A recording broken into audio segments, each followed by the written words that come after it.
SynthStories starts right now. Am I the a-hole for moving back home after my husband left me even though I'm pregnant? I've been getting cruel messages from my ex, his family, and our friends for the past few days. My soon-to-be ex-husband Levi, 33 male, and I, 28 female, have been together for a decade, married for 5 years.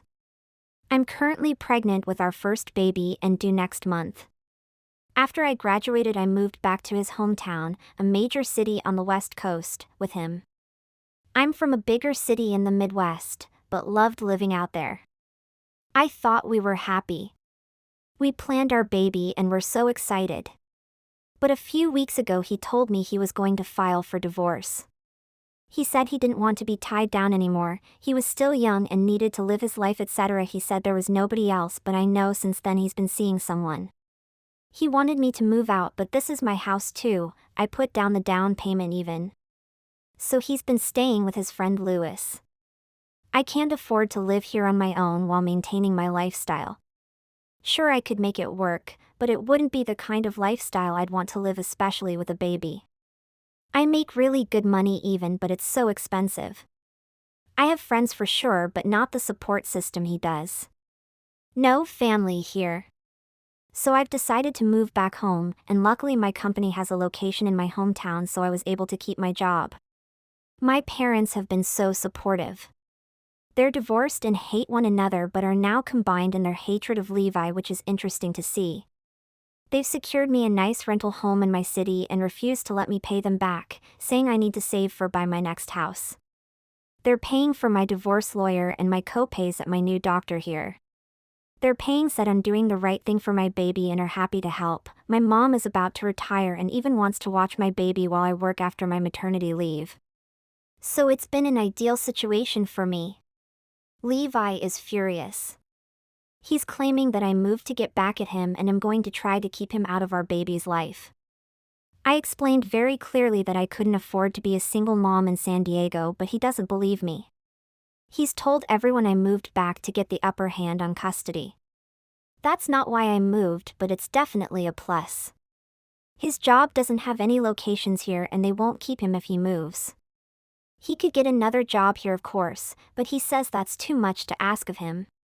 I told him I'd be going for child support once the baby is born, and he told me I needed to make up my mind, could he be a dad or no?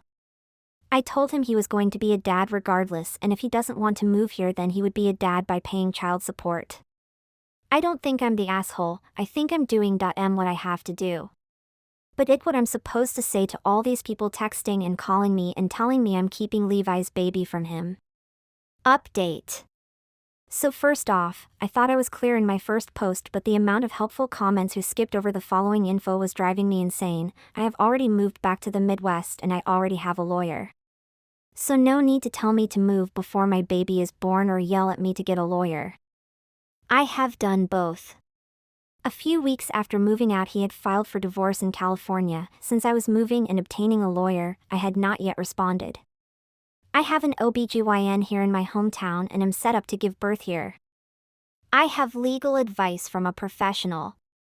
My ex Levi came to my place like the day after my post. I hadn't been responding to him or his friends/family and had just muted their numbers. I got home and he was talking to my new neighbor who I haven't met yet. I wanted him to stop, so I let him come inside to talk, but also texted my parents what was going on. Basically, he said everything had been a mistake, he didn't think everything through enough, and that he had withdrawn his divorce petition.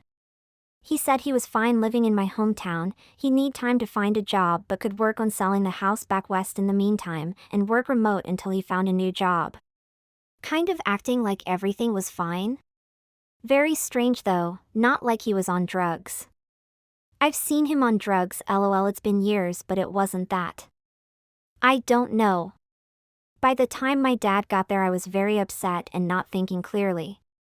His wife drove me to their house and he stayed there with Levi for a bit and got him to leave, and he's been at my mom's and won't leave town. I don't want to get too into it. My lawyer was able to confirm he sort of withdrew the petition, but it was either incomplete or incorrect.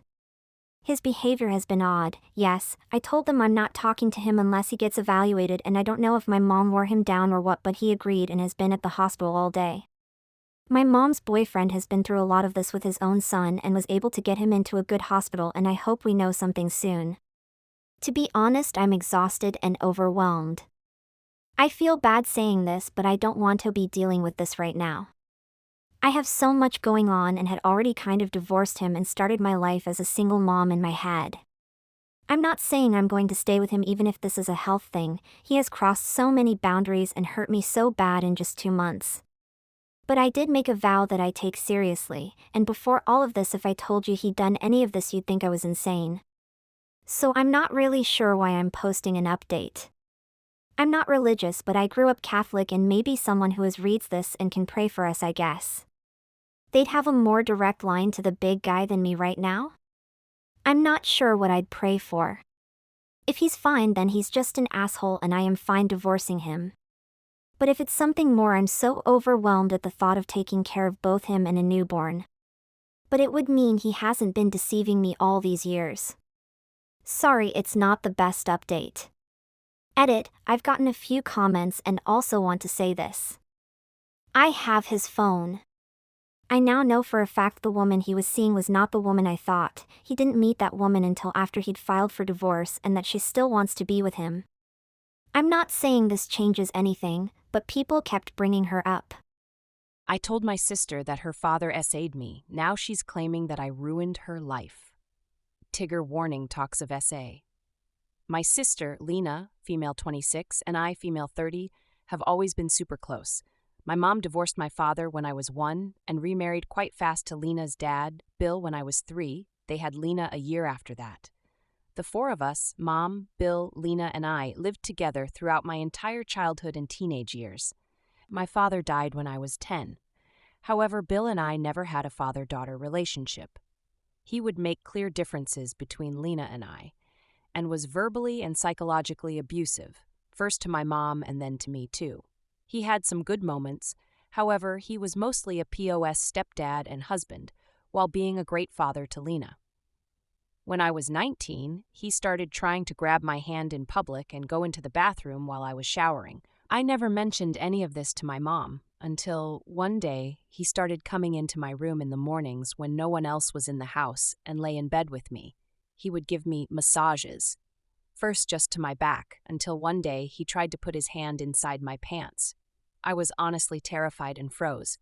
Thankfully, my instincts kicked in and I got up, locked myself in the bathroom, got dressed, and left the house.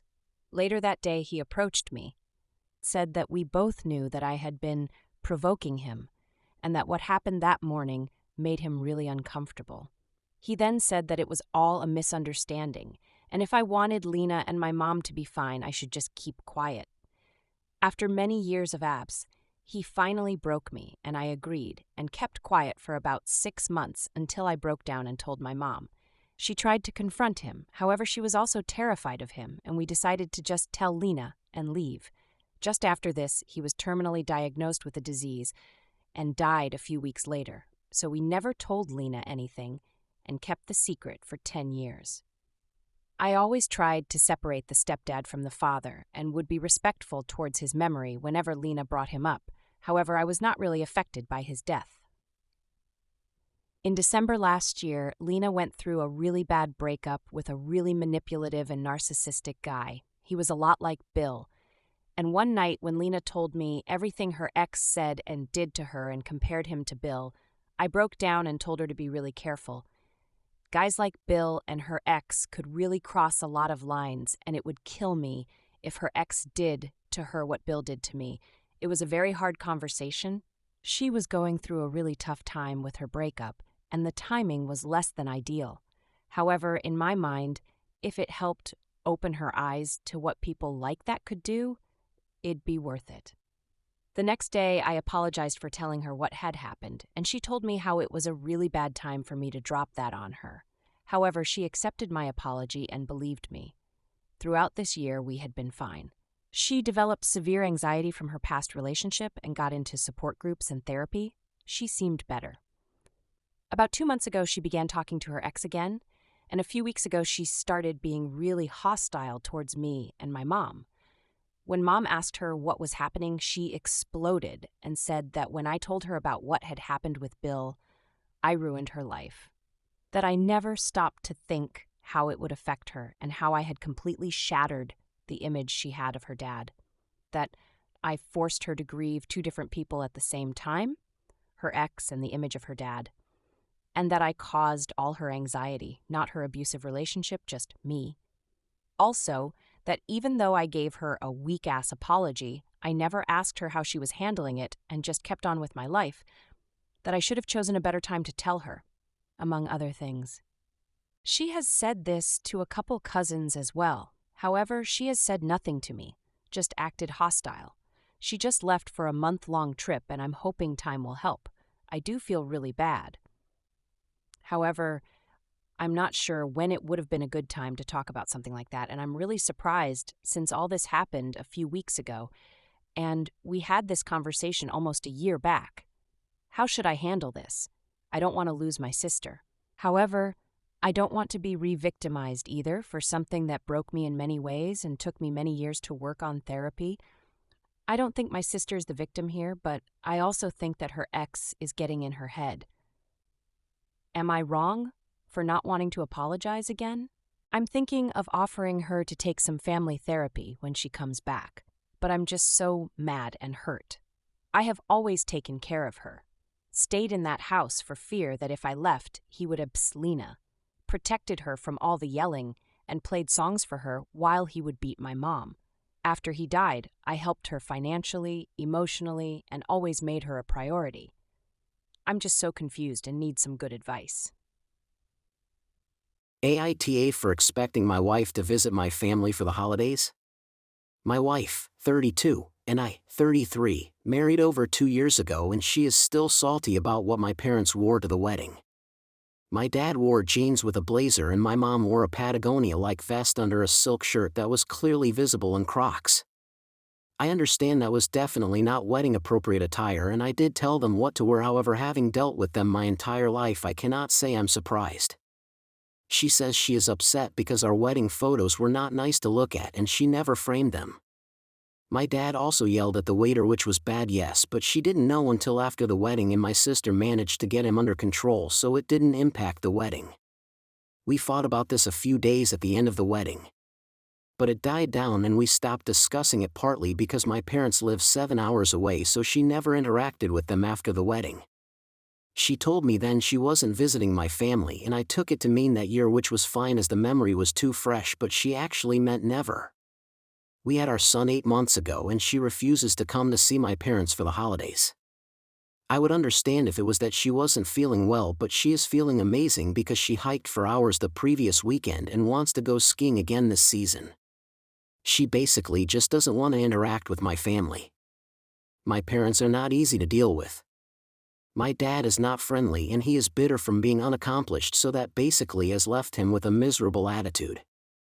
However, visiting once a year and sucking it up for a few hours a day when he hasn't actually blown up or made comments towards my wife beyond at the beginning when he said he doesn't liking her profession and not to her face doesn't seem unreasonable for her to dislike him that much. But she refuses, and traveling with a 8-month-old is incredibly difficult. She is still breastfeeding him but has some frozen milk built up and thinks I should accept her not wanting to visit my parents by either bringing the frozen milk to feed him for a few days or I go alone. I tried to tell her it is really rude not to at least try to get along, and if there's a fight she won't need to interact with them again, but she straight up refuses.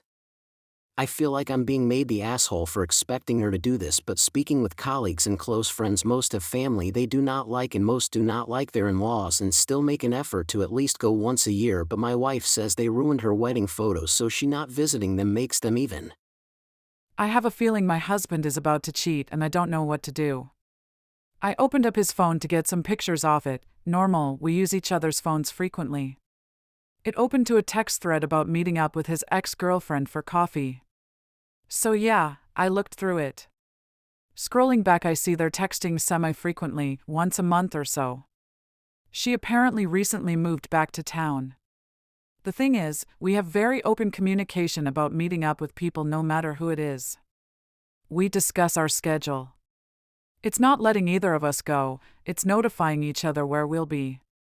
Especially now that we have a baby. But they set up these plans a few days ago. He said nothing about it. Last night I gave him a few chances to discuss it. What are your plans Monday? He said nothing about it. And that is eating at me. It could be totally innocent, but then why hide it? It's not on our shared calendar. He hasn't mentioned it. He sent her the meetup location within 24 hours of me finding out, so I don't think he's forgotten. Do I bring it up now? Do I show up? Do I bring it up afterwards? Do I just go see what happens? I don't want to share our kid. I don't want to lose my best friend. I don't want to be divorced. Just why hide it? I'm so confused. This is not normal. I don't even want to tell anyone my suspicions. But my gut feeling is that this is bad news. Update. So here's the update. I'm shortening this as the convo went on off for days. I ended up confronting him over that weekend, before the meetup was supposed to happen, asking him multiple times what he's doing Monday, and he would just say the same thing, leaving out seeing his ex. So then I asked if he's meeting anyone, and he looked at me like I was crazy. I told him I'd like him think about his answer before he said something he'd regret. I went to put our baby to sleep and he came in wanting to talk about it. It still took a long time for him to admit that he was hiding it. He said he had no intention of cheating and thought it was just a simple getting coffee since she returned to town and they could network, working in similar fields. I asked if it's so simple, why not just tell me? We always tell each other when we have plans, even if it's little/simple. He said he didn't know, was being stupid, and was sorry. I told him I didn't think that was a good answer and he needed to figure it out, and that not figuring it out would only lead to divorce. He freaked out at the divorce mention and said he didn't want that. He canceled the coffee date or whatever it was. We're setting up a session with a marriage counselor. I feel very lonely and sad. Just lost. And angry. I don't believe him. I don't feel like he respects me. He's lied to my face multiple times. I don't understand why. I told him I feel like he just doesn't want a divorce, which he denied and said he wanted our family. On top of my 4 months postpartum, I get to deal with this. It comes to my mind in every quiet moment. I was just beginning to feel better after dealing with some PPA, and I feel like it's now on turbo. I don't really have anyone I can talk to about this. My friends would listen, but I know what they'd all say and it's not helpful right now. I don't want to sit around and wait for him to do this again, even though he says he wouldn't. Like, how am I supposed to believe that? I don't want to end our marriage, even though it feels like it is anyway. It's very dark and I can't think. I think a marriage counselor will help. Am I the a-hole for not faking grief after my dad's wife died and making her daughter not want me there? My parents divorced when I, 16 male, was 3. They were on okay terms at first, but it changed when I was 6 and my dad started dating his wife. There were issues between her and mom, and I heard my dad's wife 11 different times that she hoped my mom would drop dead so her and dad's family could all be together and they wouldn't have to share me. My parents had 50-50 custody of me, so it wasn't like I was at dad's more and my mom was flaky. But hearing his wife say she wanted my mom dead made me not like her very much. Her daughter didn't like me not liking her mom.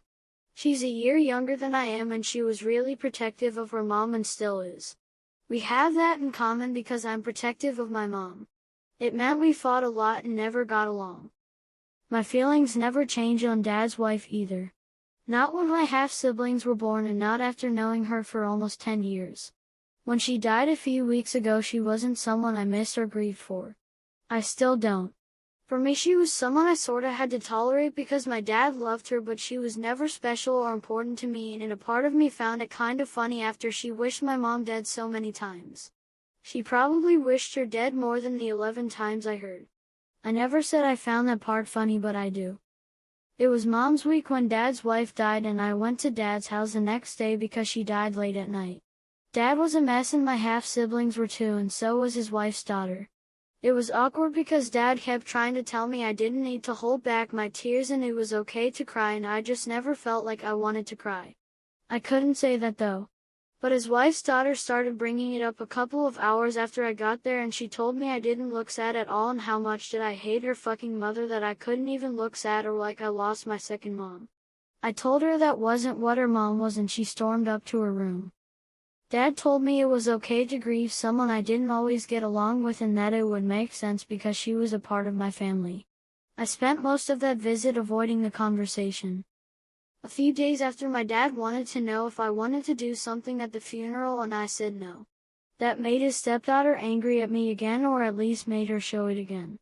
She told me we were all supposed to do something as her kids and I said I wasn't her kid and she wasn't my mom. 2 days after the funeral, she blew up at Dad and told him that if she was staying I couldn't be there because she could see and how not sad I am, that I'm glad her mom's dead and she hates me. She said all they ever wanted was for me to be their son and brother, and I never wanted that. I wanted my mom instead. She told Dad she wouldn't look at my face anymore and wanted to beat the shit out of me every second we were in the same place. Dad tried to calm her down, but she told him she hates me as much as I hated her mom. My dad took me to the side and told me I should show my grief a little so that she would feel better about me being here. I told him I was going back home to Mom because it would get physical between us if we were both there, and I know he wanted her there. He told me that wasn't the answer and I needed to show my grief a little. I told him I didn't feel any. Dad didn't take it well and he looked angry at me then too. He said I could have faked it at least because my lack of grief was distracting. And he said it made his stepdaughter not want me there. He called her my sister and I said no. I said we were never like that and I wasn't faking shit for her and I wasn't hanging around for her to attack me when fighting back would get me into worse trouble than her. Dad isn't happy about it and he keeps trying to get me to go back to his house, but his stepdaughter said if I do she's gone. She told Dad she was hurt he'd chase after me instead of wanting her, so he's doing it more quietly now. Am I the a-hole? Am I the a-hole for taking joy in my ex's life becoming a bigger mess every few months? I, 28 male, started dating Kira, 28 female, in high school, and we had our son 10 years ago. And yes, that was very young. She cheated on me a year later, and she told me it was because I was boring, and she didn't want to live a dull family life, and she was too young to be just a mom and a girlfriend to someone forever. But she still settled down with the guy she cheated on me with.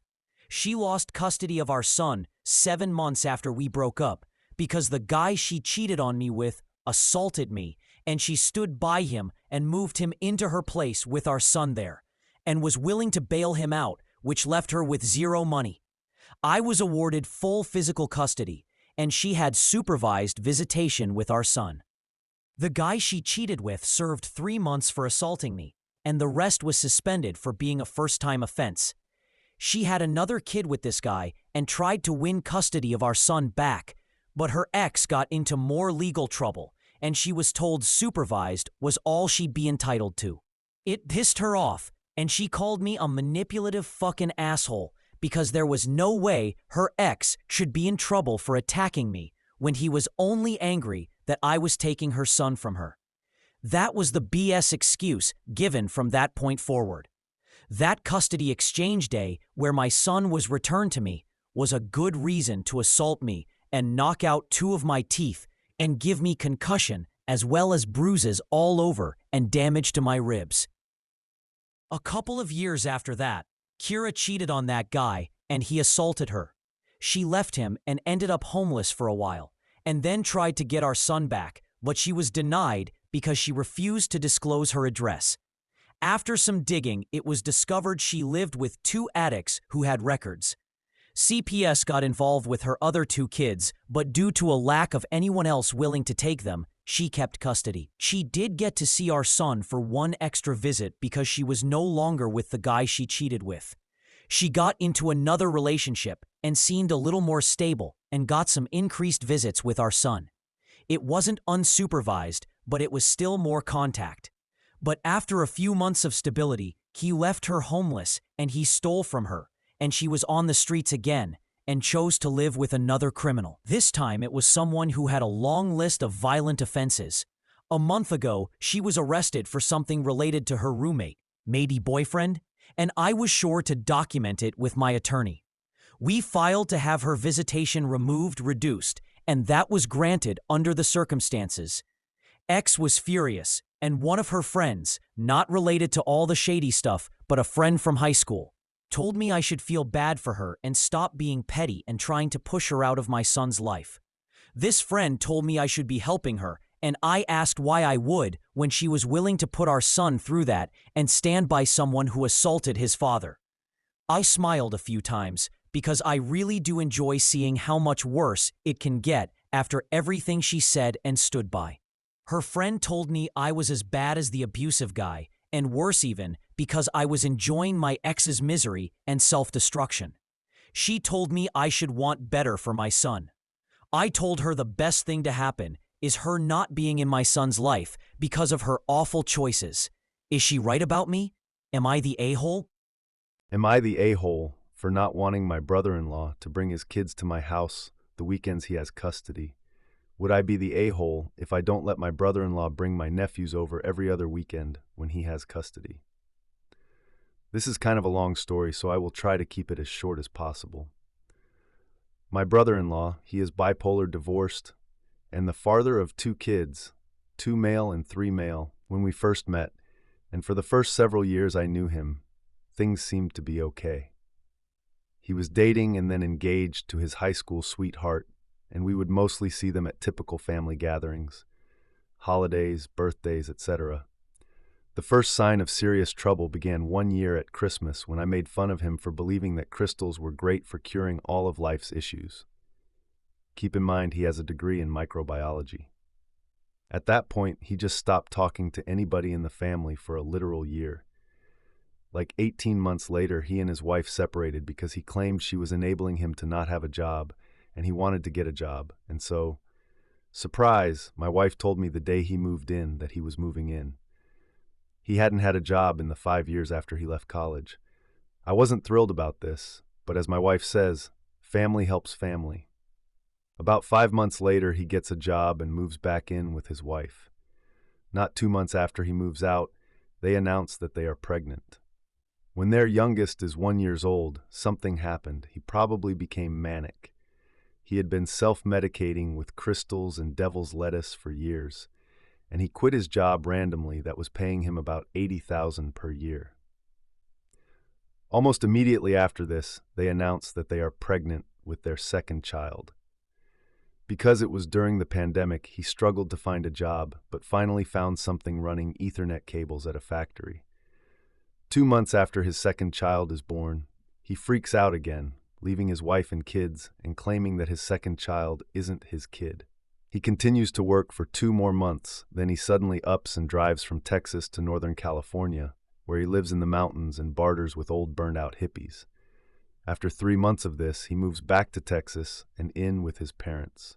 He finally gets on bipolar meds 3 months after he gets back, and for some reason his wife, they weren't divorced yet, lets him move back in, and then he sells Car, a '96 4Runner. Fast forward 12 months, he's still unemployed, now divorced and living with his parents. He is basically a stay-at-home dad. His ex-wife is a school teacher, and the only way for her to make ends meet is to be on food stamps. They are just now trying to get into an official custody thing, where he takes care of them every other weekend.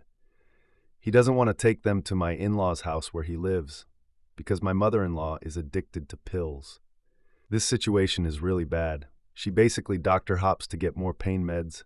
She weighs at least 400 pounds and is now so desperate for pain pills that she has broken 2 toes in the past month. The issue is now that he wants to conduct his custody weekends at my house. 2.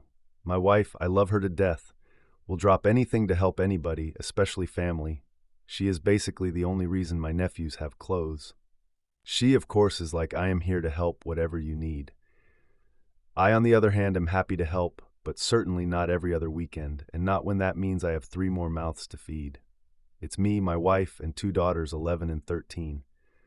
While my wife and I do have a large enough house, we are struggling financially ourselves. We are behind on bills and live paycheck to paycheck. This has never stopped my wife from spoiling our nephews. 3. The issues. A. I do not like taking care of little kids. I had a hard time when my girls were their age, and I really had to grit my teeth and buckle down to get through those early years. I love my kids and would do anything for them, but I got a vasectomy because I was never going to do babies again. B. I am also ADHD, and having the nephews over is an absolute chore to me. They are loud, they run all throughout the house, throwing and dropping toys everywhere, and I literally count the minutes until they leave. We have them overnight about once a month, and while I try to have a good attitude, I just do not like it. And maybe I just don't like them, because I certainly don't mind my daughters having their friends sleep over, but I also don't worry about them electrocuting themselves or ripping a bookshelf off a wall. C. This probably my biggest issue. My brother-in-law is unemployed and has no assets to his name, not even a bicycle. While it is great that he takes care of kids all day, what is stopping him from working at least 20 hours a week? Certainly he could find a part-time job working 4 to 6 hours a day. My father-in-law would be thrilled to drive him to and from work. I am also worried about the precedent this puts on my wife and I moving forward. Certainly, my mother-in-law, 66, will not be alive much longer. And my father-in-law, 67, has Alzheimer's. It's still early, and he still functions well. But who knows when then will get worse, and we have to put him in assisted living. What are my BIL's plans once his parents can no longer provide a place to live? I am certainly not letting an unemployed 37-year-old man with a college degree move in. I don't need more children. I understand that he is mentally ill, but I feel like my entire outlook on this situation would be different if he was contributing financially to his family and kids. My wife thinks I am an absolute for my hesitancy and not wanting to help. This situation makes me so angry I am even considering going to therapy to try and work through it. So am I just a complete dick? I told my friend why I don't want to date him, and our friends are saying I broke him. Am I the a-hole? So my 21 female, friend of 10 years, Mark, not real name, 23 male called me yesterday to meet him for lunch and that he had something important to discuss with me. I had free time so I agreed. I met him already there and joined him. We had lunch, then we talked a bit about random things. Then he cleared his throat and started speaking.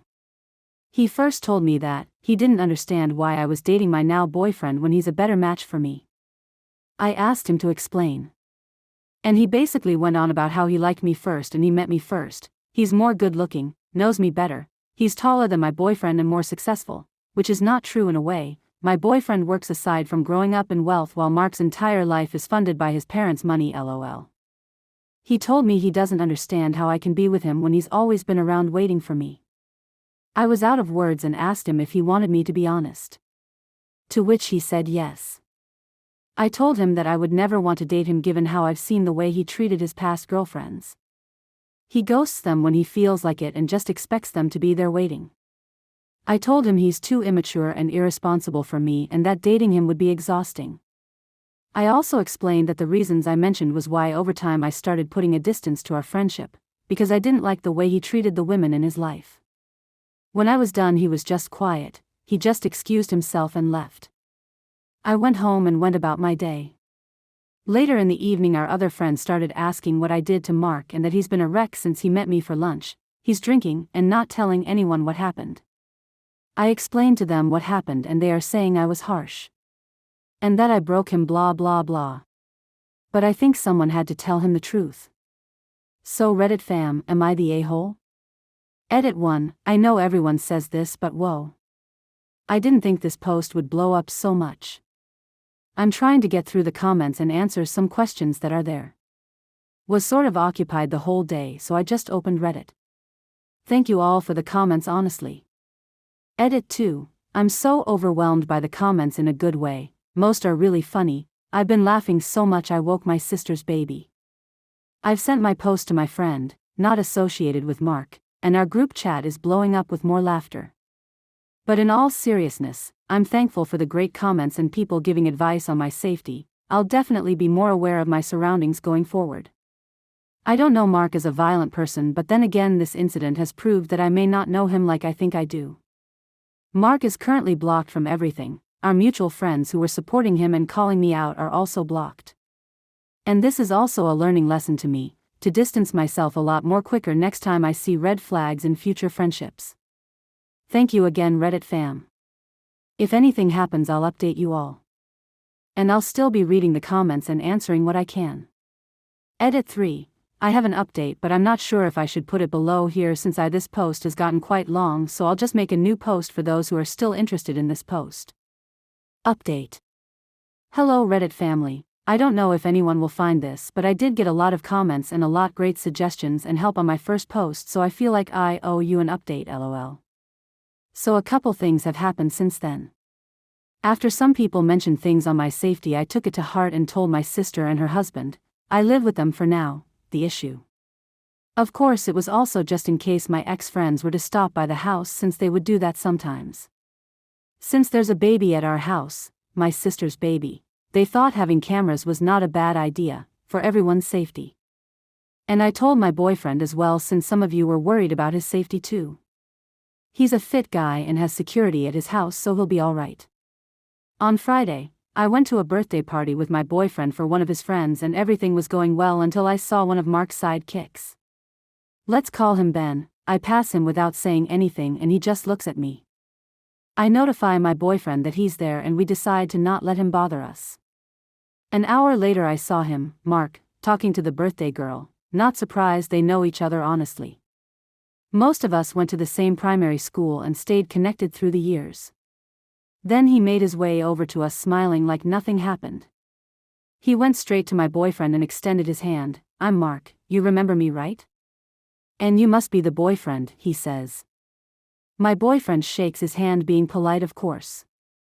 He told him in his most annoying voice, can I borrow her for a second, I just want to talk. I immediately shut him down and told him to leave us alone. He didn't. He persisted for a full minute, and when my boyfriend tells him to leave, he just goes on and tried to take my hand by force.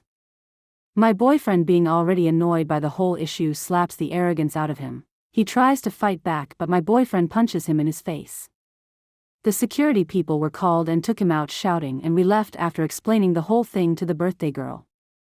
My boyfriend dropped me off at home and he left immediately. The next day, that is Saturday, a video was sent to me. A video of Mark being taken away by the security and people laughing. I guess somebody was filming. The person who sent it is one of Mark's ex-girlfriend.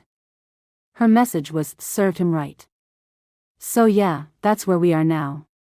It has been quiet since yesterday, but knowing Mark, he'll definitely pull something on my boyfriend. My boyfriend is not one to resort to violence, but Mark had it coming. Honestly, if it wasn't him, someone would have done it. I tried to make it short, but it's still very long. I'm sorry for that. I'll try to answer as many questions as I can. And to those I couldn't respond to on my previous post, I truly appreciate your comments. My soon-to-be ex-sister-in-law is trying to take my daughter. So I, 29 female, and my soon-to-be ex-husband, 32 male, will call him Anthony, share a daughter. She is both of our worlds, but definitely was a surprise. We have been married since 2022, about a month before our daughter was born. His family are JWs, which is the religion Anthony left prior to us meeting. I am Christian, but I do not actively go to any church. His family has never been a fan of me because I am not a part of their religion. The issues started practically the day my daughter, let's call her Isabel, was born. I was doing lots of skin on skin, so I didn't have her in jammies yet. I was also a first-time mom without any parental guidance, as my own mom died when I was 9 and my dad lost custody when I was 15. I was just winging it all. Am I the perfect mother? Absolutely not. Who is? But right away I was a bad mother in my in-laws' eyes. Recently Anthony and I have decided to divorce. Originally it was rocky, but now him and I are on the same page. We both made mistakes in the marriage, however we have forgiven each other, for the most part, and just want what is best for Isabel. Now let's get to the hard stuff. Yesterday DCF and the sheriff showed up at my home with about 15 allegations against me. Based on the allegations, I know it was Anthony's sister, 38, let's call her Petunia, I hate that name so it fits her. These allegations ranged from when my daughter was 2.5 weeks old. I apparently refused to feed her until I was done eating, completely false. I was breastfeeding. And no mother in their right mind can ignore hungry cries. To I apparently attempted to kidnap my daughter to a different town. How can I kidnap when she's my daughter? Also not at all what happened. Another one was I was apparently starving her, which caused her to have constipation 2 weeks ago, and also she had black urine from being dehydrated. Excuse me, what? Petunia has never liked me, and this is now the 3rd time she has called cops on me. Once was when we were in a different state. She accused me of slamming my daughter onto a changing table in a Target bathroom, which didn't happen as she was there, and helped make sure her head went down gently. She waited 5 days to call the police out there, and they dismissed it and gave me a case number. The next time was in June. This was the blow-up day of my marriage. I was apparently suicidal because I wanted space from Anthony. I took our daughter, who we co-sleep with still, into the other room and just closed the door. Cops came out, saw I was fine, but understandably upset at this point. After they left, Petunia and their dad came out and ended up taking every single door knob off every single door in our home. I called the cops back and also contacted my foster mom to come out and be with me. It was agreed we would all go to sleep and talk in the morning. At this point it was 3 a.m. Morning rolls around and mom needed to move her car, so I offered to do it for her. When I came back to the room, Petunia was blocking me from getting into that room, and Anthony was picking up Isabel. My mom tried to reassure me that he wouldn't leave, he just probably needed time with Isabel after the long night. Cool, done, I can accept that, I get it. But then we hear the garage door. Mom went down to check, and when she came back up I could tell they just left and took my daughter. The scream and cry that came out of me was equivalent to the one when I saw my birth mom dead in the hospital. I was broken. Anthony would not give me access to Isabel for the next 2 days. When he makes the decision to bring Isabel to me, his sister told him he was not welcome back at that home. She is almost 40, unemployed, has no friends, and lives with her parents, basically runs that house. She blew up at him for giving me access. She is trying everything to get my parental rights taken away. Had been harassing me this whole time. I just don't know how to escape it. I'm going to try to get an injunction next week against her to keep her from me. Eventually, when Anthony moves out, I will be getting one to keep her away from Isabel as well. The cop was frustrated having to ask me all those questions because 1, why would she wait years or months before reporting this if she was so concerned, and 2, he could see my daughter was happy and healthy. He said I don't have enough to press charges for harassment yet. I'm hoping maybe you guys can give me some ideas on what good evidence I should gather. I'm going to be ordering this police report and the one from out of state. But I do not want to go the next 15 years waiting for DCF to knock on my door again. I know that was a lot. Maybe I'm missing details. I'll try to update as the deputy has to report his findings to the detective, and the DCF case is still open at this time, so this isn't over yet. AITA for wanting this person cut out of my daughter's life completely? Including Anthony's parents, who allow this behavior to continue without consequences? Update: I have my daughter, attorney has been contacted. X is on the same page that we need to protect our daughter from his family. His family is exploding at him for the choices he's making to protect our daughter from them. The DCF case is still open. And it's definitely going to be a long process, but we are moving in a forward direction. We'll update again when things finalize. Update. Okay, hi. It's been almost 2 months since I last posted on here, and I'm not Reddit savvy to know if this is even the right way to do an update. Long story short, divorce is finalized. And the biggest news I know everyone who was reading was hoping for, I have 90% custody. Not full custody, but hoping to get that in the future. We shall see. Anthony, still a fake name, is dating someone new. And has in not so many words said that his relationship with his new person is his main priority right now. So even though paperwork says one thing, I actually have our daughter full-time minus one night a week and during the day if he actually sticks to that. Anthony and I have a cordial relationship and are co-parenting nicely even though we still disagree on some things. But that's normal. Anthony's family, well, they're pissed. They think I manipulated him into doing the custody the way we are when it was mutually agreed on and partly his idea to not do 50-50ths.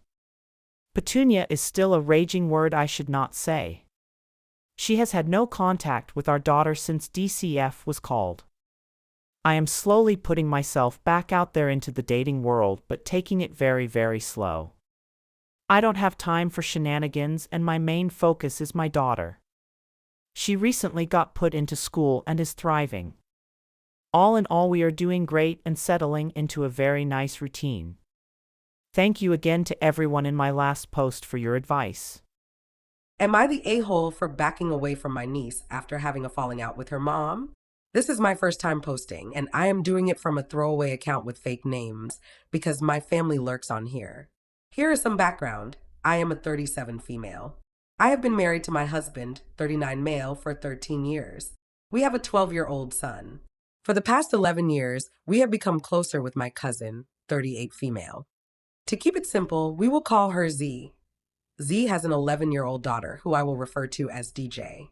Z is a single mom and does not really have much contact with her baby's father. He occasionally pops up and makes false promises to DJ and never follows through. I am an only child, but Z has a younger brother, but she was 19 when he was born, so she always jokes that she is really an only child. When Z had DJ, our relationship started to change, and we started to do more family-friendly activities together because our kids are close in age. We became more like sisters. My husband took an active role with DJ to make sure she knew what it was like to have a positive male role model in her life. So up until recently, everything was great. The kids were getting back into the grind of school. My husband and I decided to take a solo trip, which hasn't happened since our son was born, but we had promised we would take DJ out for dinner the day we got back from our trip to celebrate her 6-week progress report, since we were not able to celebrate over the weekend. It is a tradition that we do for our son as well, and we try to make sure that we include DJ in these types of activities. While on our trip, we realized that we had a prior engagement later in the evening when we got back and wanted to coordinate with Z to see if we could have dinner a little earlier. I called Z and decided to follow up with a quick text asking for a call back, but we did not hear back. My husband and I were hoping all was well because Z is constantly on her phone. We saw that she had posted several things that day and even posted the day we got back. There was nothing but silence on her end. Well, we didn't hear back from Z for more than a week. The reason we did not send a follow-up text was because we noticed on the IG post that she had taken DJ out the day we were supposed to for the celebration dinner. I understand that DJ is Z's kid, and she has all rights to do what she wants to do with her. My issue was that we were doing our best to make sure DJ didn't feel like we forgot about her. When she finally called back, she acted like nothing happened and all is well. I wasn't able to answer the phone because I was in a meeting. When I was able to respond back, I sent a snarky text back saying something like, "Oh, now you are responding." Here's a little backstory. Over the last year, Z has been dealing with her sick mom. She has been staying over her house 3 to 4 days a week, while her aunt helps with the other days. DJ is special needs and tends to be isolated when Z is dealing with her mom. We have been taking DJ out for the past 8 months in order to help Z out. We understand that DJ is just stuck in the house when Z is taking care of her mom. There have been times we have had to change the activity schedule, and DJ has had meltdowns because she expects to hang out with us. These changes were communicated in advance, but DJ does not always understand why we have had to make changes. We do our best to keep Z notified if we have to make changes to our plans. In the past, Z has pulled some communication blackouts on us for her own personal reasons. All we have ever asked for is communication, so we know how to plan our time. After about a month of silence, we sent Z a text message asking if she wanted to go out for dinner. Z tells us a lot has happened in the last month. Issues with her at work, a friend passed away, and DJ's dad popped back up and was causing some issues. My husband and I get that she has been having issues. But the thing is, Z also posts all of her life on FB. So we have seen her taking trips, going to concerts, and having an all around good time. If her online presence had been zero, I would have been worried. But since it was extremely active, we knew she was okay. Z gets into these modes where she goes radio silent and then is back at it like nothing has happened. The next day, Z texted me asking why we hadn't texted her prior to my dinner invite. I explained that we had been waiting to hear back from when we were checking in on taking DJ out for her annual dinner and never heard back. I explained that we were kind of upset about not hearing anything, and I explained that I would prefer to have the conversation in person or on a call, but I did not think it would be good to have it over text. Z texted back that we shouldn't have treated DJ poorly and left her out because she didn't call us back. She got upset with us because she has been under a lot of pressure and we should have been more understanding. I tried calling, but she sent me to voicemail.